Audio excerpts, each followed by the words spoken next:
Welcome to my channel. I hope you all will be doing well. Thank you audience for reaching here, and make sure you should complete watch the video because at last it should be very beneficial for you. And if you like my video, then don't forget to like, share, comment and subscribe. Now we continue our topic. Our topic is learning. Our basic content is what is learning, who proposed learning, types of learning, factors of learning, laws of learning, and how to improve learning. We should study about it in detail. First of all, the question arises in your mind is that what is learning? कि learning basically क्या चीज़ है?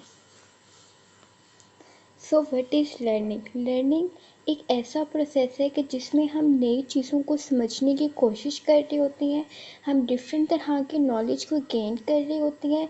हमारे behaviour पर learning का बहुत effect पड़ता है, क्योंकि अगर हम अच्छी लर्निंग करती हैं तो हमारा बिहेवियर अच्छा होता है, लेकिन अगर हम बैड लर्निंग करते हैं तो उस तरीके से हमारा बिहेवियर भी अफेक्ट हो रहा होता है। लर्निंग करने से हमें ये भी पता चलता है कि कौन सा गुड बिहेवियर और कौन सा बैड बिहेवियर है। तो इस वजह से बिहेवियर भी बहुत ज़्यादा इन्फ्लुएंस करते हैं हमारे लर्निंग को। लर्निंग से हमारे अंदर बहुत सी स्किल्स डेवलप होती हैं, हमारे अंदर वैल्यूज़ हमें पता चलना स्टार्ट हो जाती हैं, हमारा एटीट्यूड चेंज होना शुरू हो जाता है और हम अपनी प्रेफरेंस भी लर्निंग के अकॉर्डिंग ही रख रही होती हैं। कुछ लर्निंग ऐसी होती है जो कि इंसान बहुत जल्दी सीख रहा होता है, जैसे कि हम छोटे बच्चे को ये नहीं कहते कि आप जाकर स्विच के अंदर अपना हाथ दे दो, क्योंकि हमें पता है कि वो उसकी वजह से उसे खुद को शॉक पहुंचेगा।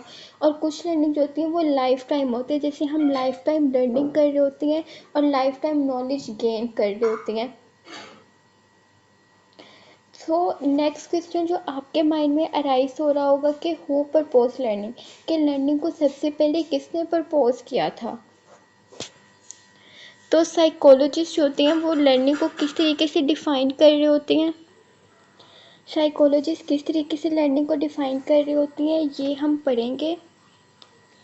कुछ साइकोलॉजिस्ट होते हैं वो लर्निंग को इस तरीके से भी डिफ़ाइन कर रहे होते हैं कि लर्निंग की वजह से हमारे बिहेवियर में परमानेंटली चेंज आ जाता है जब भी हम कोई स्मॉल एक्सपीरियंस अपनी लाइफ में कर रही होती हैं।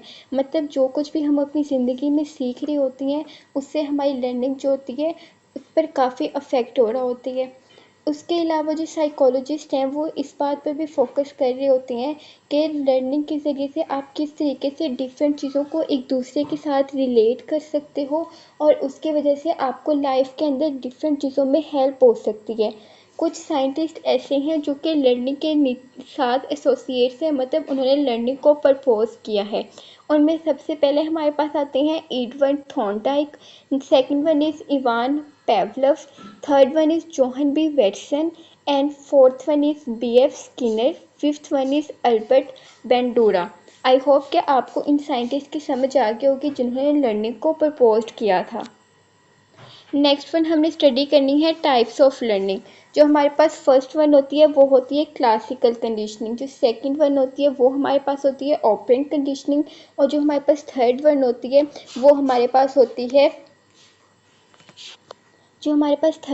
है वो हमारे पास होती है ऑपरेंट कंडीशनिंग। तो फर्स्ट ऑफ ऑल हमने किस चीज़ को स्टडी करना है वो होता है क्लासिकल कंडीशनिंग। अब हमारे पास क्लासिकल कंडीशनिंग क्या है? क्लासिकल कंडीशनिंग जो है इसको सबसे पहले प्रपोज किया था एक साइकोलॉजिस्ट ने जिसका नाम था आइवन पेवलव, जिसको हमने प्रीवियसली स्टडी किया है हु प्रपोज लर्निंग में। तो क्लासिकल कंडीशनिंग किसने डिस्कवर की थी? रशियन साइकोलॉजिस्ट इवन पेवलव ने की थी। क्लासिकल कंडीशनिंग जो होती है वो अनकॉन्शियस और ऑटोमेटिक लर्निंग होती है। मतलब मैंने आपको पहले बताया था कि हम छोटे बच्चे को ये नहीं कहते कि आप इलेक्ट्रिसिटी के पास जाओ या फिर स्विच के अंदर हाथ लगा दो। हमें पता होता है कि इससे क्या होगा कि उस बच्चे को करंट लग जाएगा। तो अगर एक मरतबा वो खुद ही एक्सपीरियंस करेगा तो क्या होगा कि वो कॉन्शियसली उसको जब झटका लगेगा तो वो ऑटोमेटिक उससे लर्निंग हो जाएगी कि जो पहले मुझे कहा जा रहा था वो ठीक कहा जा रहा था, अगर मैं ऐसा करूँगा तो इससे मुझे खुद को ही नुकसान पहुँचेगा। उसके बाद है faces of classical conditioning. Faces of classical conditioning जो होती है हमारे पास 3 फेजेस होती हैं क्लासिकल कंडीशनिंग की। फेज 1 होती है बिफोर कंडीशनिंग, सेकंड वन होती है ड्यूरिंग कंडीशनिंग और थर्ड वन होती है आफ्टर कंडीशनिंग। अब हमने इन्हें डिटेल से पढ़ना है। अब सबसे पहले क्या था, हमारे पास था before conditioning. Before conditioning phase में क्या हो रहा होता है कि अनकंडीशनल स्टिमुलस जो होते हैं वो पेयर्ड अप हो रहा होता है अनकंडीशनल रिस्पॉन्स से। अनकंडीशनल स्टिमुलस पेयर्ड मतलब अपना ग्रुप बना रहा होता है अनकंडीशनल रिस्पॉन्स से, जिसके रिजल्ट में क्या होता है कि एक न्यूट्रल स्टिमुलस जो होता है वो इंट्रोड्यूस्ड हो रहा होता है। सेकेंड वन है हमारे पास during conditioning. During conditioning phase में क्या हो रहा होता है कि जो पेयर बन रहा होता है न्यूट्रल स्टिमुलस का। न्यूट्रल स्टिमुलस का पेयर कहाँ पर बना था, बिफोर कंडीशनिंग में। न्यूट्रल स्टिमुलस जो है वो अब अपना पेयर बनाएगा अनकंडीशनल स्टिमुलस के साथ। तो उसके रिजल्ट में क्या होगा कि जो न्यूट्रल स्टिमुलस था वो दोबारा से कंडीशनल स्टिमुलस बन जाएगा। मैं आपको बिफोर कंडीशनिंग को रिलेट कर रही हूँ ड्यूरिंग कंडीशनिंग से। बिफोर कंडीशनिंग में हमारे पास क्या बना था, न्यूट्रल स्टिमुलस। ड्यूरिंग कंडीशनिंग में उस न्यूट्रल स्टिमुलस ने जो था वो अपना पेयर अनकंडीशनल स्टिमुलस से बना लिया था, जिसके रिजल्ट में क्या हुआ कि न्यूट्रल स्टिमुलस जो था वो दोबारा से कंडीशनल स्टिमुलस बन गया। जो हमारे पास थर्ड वन है वो है आफ्टर कंडीशनिंग। अब जो हमारे पास कंडीशनल स्टिमुलस बना था ड्यूरिंग कंडीशनिंग के अंदर, वो जो था अब ट्रिगर करेगा कंडीशन रिस्पॉन्स के साथ, जो भी पर्टिकुलर रिस्पॉन्स हमारे पास होगा। नेक्स्ट वन है हमारे पास एग्जाम्पल। एग्जाम्पल के अंदर भी उन्होंने यही शो किया हुआ कि फर्स्ट ऑफ ऑल क्या होगा कि अनकंडीशन जो होगा स्टिमुलस वो पेयर्ड अपना बनाएगा अनकंडीशन रिस्पॉन्स के साथ। अब ये एक डॉग है, वो अपना पेयर बना रहे हैं अनकंडीशनल स्टिमुलस के साथ। अब नेक्स्ट वन उसके आगे साथ आप देखें कि न्यूट्रल स्टिमुलस जो था वो अब बन रहा था बिफोर कंडीशनिंग के अंदर, लेकिन जो अनकंडीशनल रिस्पॉन्स था उसका जो था कोई रिस्पॉन्स नहीं था न्यूट्रल स्टिमुलस पर, लेकिन अनकंडीशनल स्टिमुलस पर उसका रिस्पॉन्स था पड़ा। ड्यूरिंग कंडीशन के अंदर क्या है कि अनकंडीशनल रिस्पॉन्स है उसका। ड्यूरिंग कंडीशनिंग के अंदर हमने क्या कहा था कि न्यूट्रल स्टिमुलस जो था जो बिफोर कंडीशनिंग के अंदर बना था उसने अपना पेयर बना लिया अनकंडीशनल रिस्पॉन्स के साथ। तो उसके रिजल्ट में क्या आया कि कंडीशनल रिस्पॉन्स बना। और आफ्टर कंडीशनिंग में क्या हुआ कि कंडीशनल रिस्पॉन्स जो बना था ड्यूरिंग कंडीशन के अंदर उसने कंडीशनल स्टिमुलस के साथ अपना पेयर बना लिया और लास्ट में जो था वो हमारे पास कंडीशनल रिस्पॉन्स बन गया। जो नेक्स्ट वन है वो है हमारे पास ऑपरेंट कंडीशनिंग। अब ऑपरेंट कंडीशनिंग जो होती है वो क्या होती है। ऑपरेंट कंडीशनिंग जो होती है इसको फर्स्ट ऑफ ऑल डिस्कवर किया था एक बिहेवियरिस्ट ने जिसका नाम था BF स्किनर। जैसे मैंने आपको कहा था कि क्लासिकल कंडीशनिंग को किसने डिस्कवर किया था, आइवन पेवलोव ने किया था। इसी तरीके से ऑपरेंट कंडीशनिंग को BF स्किनर ने डिस्कवर किया था। ऑपरेंट कंडीशनिंग जो होती है वो एक ऐसा प्रोसेस होता है कि जिसमें ह्यूमन बींग्स और एनिमल्स जो होती हैं वो अपने बिहेवियर से लर्न कर रहे होते हैं कि उस बिहेवियर के अकॉर्डिंग ही उन्हें रिवॉर्ड्स भी मिल रही होती हैं और वो पनिशमेंट्स को भी अवॉइड कर रही होती हैं।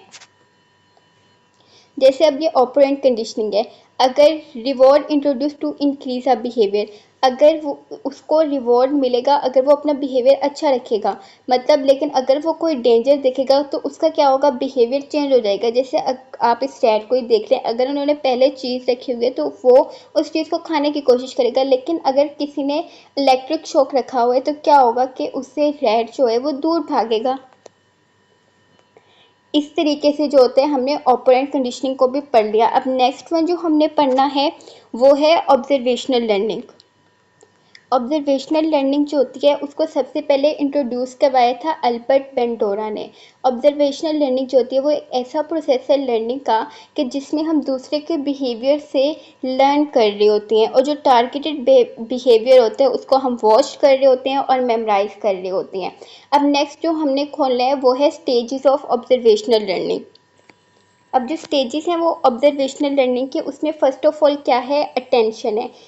सेकंड वन है रिटेंशन, थर्ड वन है प्रोडक्शन प्रोसेस, फोर्थ वन है मोटिवेशन और फिफ्थ वन है ऑब्जर्वेशनल लर्निंग। क्योंकि ऑब्जर्वेशनल लर्निंग की स्टेज है तो लास्ट में जो होगा वो ऑब्जर्वेशनल लर्निंग ही होगी कोई ना कोई, जिसका एक फाइनल रिजल्ट होगा। अटेंशन में क्या हो रहा होता है कि कंज्यूमर फोकस कर रहा होता है मॉडल के बिहेवियर पर। रिटेंशन में कंज्यूमर जो होता है वो बिहेवियर को अपनी मेमोरी के अंदर स्टोर करके रख रहा होता है। प्रोडक्शन प्रोसेस में क्या हो रहा होता है कि कंज्यूमर जो होता है उसके पास इतनी एबिलिटी होती है कि वो सामने वाले के बिहेवियर को परफॉर्म कर सके।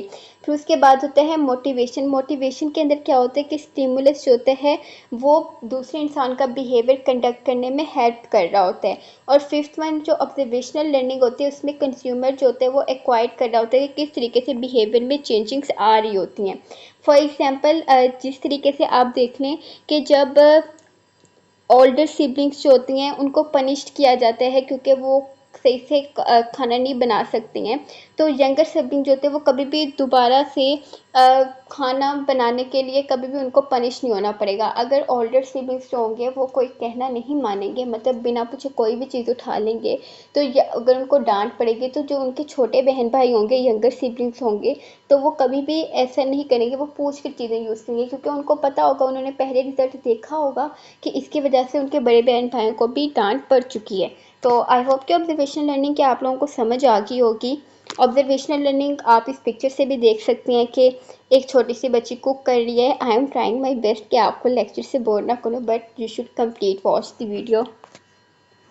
नेक्स्ट वन है हमारे पास factors of learning. 7 important factors है। फर्स्ट ऑफ ऑल है इंटेलेक्चुअल लर्निंग, सेकंड वन है physical factor of learning, third one है लर्निंग फैक्टर, फोर्थ वन है mental phase of learning, fifth one है emotional and social factor of learning, जो six one है वो है teacher personality of learning, seventh one है environmental factors. इनको मैं एक्सप्लेन नहीं करी क्योंकि पिक्चर से आपको इजीली समझ आ रहा होगा। जो नेक्स्ट वन है वो है लॉ ऑफ लर्निंग के। तो फिर लॉ ऑफ लर्निंग को इजीली एक्सप्लेन करने की कोशिश करूँगी, आपने कंप्लीट वॉच करना है वीडियो को। सबसे पहले हमने पढ़ना है लॉज को। हमारे पास सबसे पहले कौन से दो लॉज आ रही हैं? जो हमारे पास फर्स्ट टू लॉज आ रही हैं वो हैं law of readiness and law of exercise. Law of readiness क्या होता है कि उसमें एक पर्सन जो होता है वो फिजिकली और मेंटली लर्न कर रहा होता है। जैसे फर्स्ट वाली पिक्चर में देखें कि जो चाइल्ड हैं वो गेम्स के ज़रिए से लर्न कर रही हैं।